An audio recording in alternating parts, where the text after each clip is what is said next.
Punjab, which is considered as the breadbasket for the entirety of Pakistan, and the same Punjab which contributes in the wheat production of Pakistan for up to 20 to 25 million metric tons, or the 75 to 80% of wheat, not only to the entirety of Pakistan, but it also exports to other countries. Punjab also compensates for the lack of wheat production for the other provinces, as Sindh is only able to produce the rabi crops or the wheat crops up to 15% for the entirety of Pakistan, whereas KPK only contributes for 7% of the wheat production, and ultimately Balochistan with the minimalistic 3% production. Here comes a challenge as of April 2026, where huge hailstorms and an intense amount of rain has ravaged and devastated a lot of rabi crops, more particularly wheat, and has caused enormous losses to the poor farmers. But the question arises that are these rains, which were unforeseen and unpredictable as of the initial days of April 2026, are these again the adverse effects of climate change? The same climate change for which Pakistan is the most vulnerable as a developing country, and the same climate change which is actually now considered as the serious and real problem, and is also incorporated in one of the sustainable development programs or the goals in the United Nations.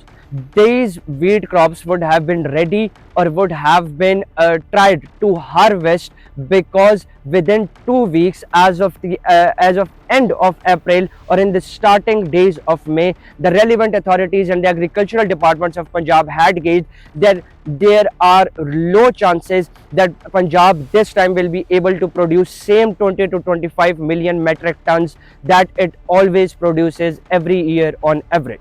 Last but not the least, the ultimate consequence that these ravaging and obliterating rainfall and hailstorms have come up with, that they also adversely affected the mango trees, the mango crops in the southern Punjab, and had also led to load shedding up to 24 to 48 hours even in some parts of Lahore and mainly in South Punjab. So here's a question for you. What do you think could be the measures, or what do you think could be the non-applicable or yet non-applicable measures that should be taken by the government of Punjab more particularly, so to curb or so to control the climate change that oftenly comes and hit the Pakistan and hit more particularly Punjab at the most vulnerable and weak areas, and then causes enormous disruption and enormous disturbance for the people of Pakistan as far as the basic level of sustenance, that is the wheat,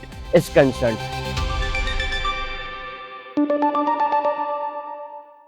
While Pakistan was making peace with Iran and the US India's Prime Minister was at a campaign really promoting a Bollywood movie, this is what that tell us about where Indian politics is right now. Here is something that tell us a lot about where India's priorities are right now. While Pakistan was hosting the foreign minister of Saudi Arabia, Turkey and Egypt and mediating between two nuclear level powers, India's Prime Minister Narendra Modi was at a public rally defending a Bollywood film called Dhurandhar. Let me explain what Dhurandhar actually is. The film, directed by Aditya Dar and starring Ranveer Singh, is a two-part franchise. It parents a hyper-nationalist narrative about Indian intelligence operations featuring Modi himself on screen.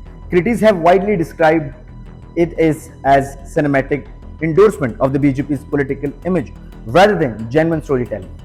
Film critics gave the first part of 35% approval rating and sequel 43%, reflecting a sharp divide between audience enthusiasm and critical assessments. At a campaign rally in Kerala, Modi did not just defend the film. He put in the political frame alongside the Kashmir files and the Kerala story, accusing the opposition of calling all three lies. He said the Congress and opposition parties lie about everything as if it is their nature and that they are experts in separating false narrative.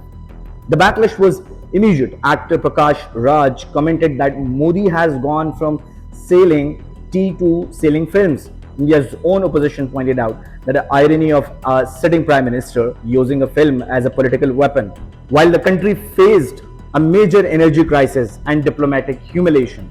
Critics and film reviewers writing in the Hindu's Frontline magazine described Dhurandhar as more overly political than its predecessors, saying it is promotes a polarization, intersecting to the BJP and Hindutva playbook.